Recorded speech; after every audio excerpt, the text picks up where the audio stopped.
कोकणात रोज आणि प्रत्येक घराघरात बनवला जाणारा मालवणी वाटाप।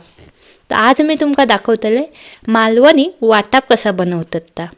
आता हे काय काय लोक वाटण म्हणतात, वाटप म्हणतात, वाटाप म्हणतात, तुमच्याकडे काय म्हणतात तर कमेंट करून नक्की सांगा।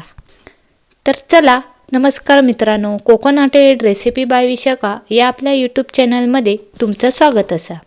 चॅनलवर नवीन असाल तर चॅनलला सबस्क्राईब करा, लाईक करा आणि जास्तीत जास्त लोकांपर्यंत शेअर करा आणि हा व्हिडिओ स्किप न करता शेवटपर्यंत नक्की बघा।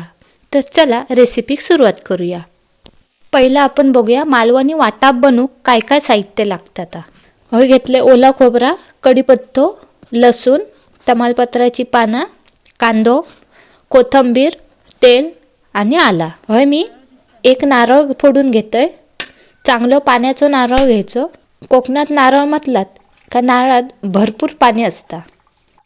ह्या वाटप तुम्ही उसळीत, चिकन, मटण याच्यात पण वापरू शकतास। आता होय बघा, नारळ चांगलं फोडून घेतलंय। नारळ बघा किती पांढरं शुभ्र दिसतं असं। आता हे नारळ मी विळीवर किसून घेते। हे बघा असा किसून घ्यायचा। आता मी तो पुरो अख्खो नारळ किसून घेतलाय।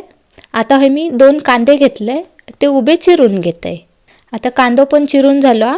आता चांगली घसघशीत आग झाल्या। आता मी चुलीवर कढई ठेवून त्याच्यात मी 2 चमचे तेल ओतून घेते। आता या तेल चांगला गरम झाला की त्याच्यात आपण 7 ते 8 लसणाचे पाकळे टाकून घेऊया। हे बघा, आता लसणाचे पाकळे टाकून झाल्यावर त्याच्यात आपण आला टाकून घेऊया आणि कढीपत्त्याची पानं टाकूया। आता त्याच्यात मी टाकतले ही तमालपत्राची पानं, म्हणजे ही गरम मसाल्याची पानं, ती अशी मोडून टाकायची। हे बघा, बारीक एकदम करून टाकलात तरी चालतं। आता ही आपण भाजून घेऊया। बघा, हे करताना जर तुम्ही गॅसवर करत असाल तर गॅस मीडियम ठेवूनच ह्या सगळं आपण भाजून घेणार आहोत। आता हे मी 2 उभे चिरलेले कांदे घेतले, ते मी ह्याच्यात टाकून घेते। आता हे कांदो चांगलं भाजून घ्यायचं। हे बघा, चांगलं एकदम मी कांदो भाजून घेतलंय। हे कांदो बघा करपलो पण नाही, असं लालसर सोनेरी रंगावर भाजून घ्यायचं।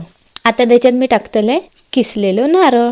आता ह्या खोबरा पण आपण सोनेरी रंगावर भाजून घेऊया। तुम्ही ह्या वाटपात मीठ टाकलात तरी चालता, मिठामुळे वाटाप भरपूर दिवस राहता। आता हे बघा, खोबरा पण माझा भाजून झाला। बघा एकदम काळा काळा पण नाही खोबरा। हे बघा असा खोबरा भाजून घ्यायचा, नाही तर फुल गॅस करशा आणि करपून टाकशा। आता त्याच्यात मी टाकते कोथिंबीर। कोथिंबीर टाकून झाल्यावर ह्या परत एकदा मिक्स करून घ्यायचा। सगळा वाटाप हे भाजून झाला। आता हे आपला वाटाप तयार झाला।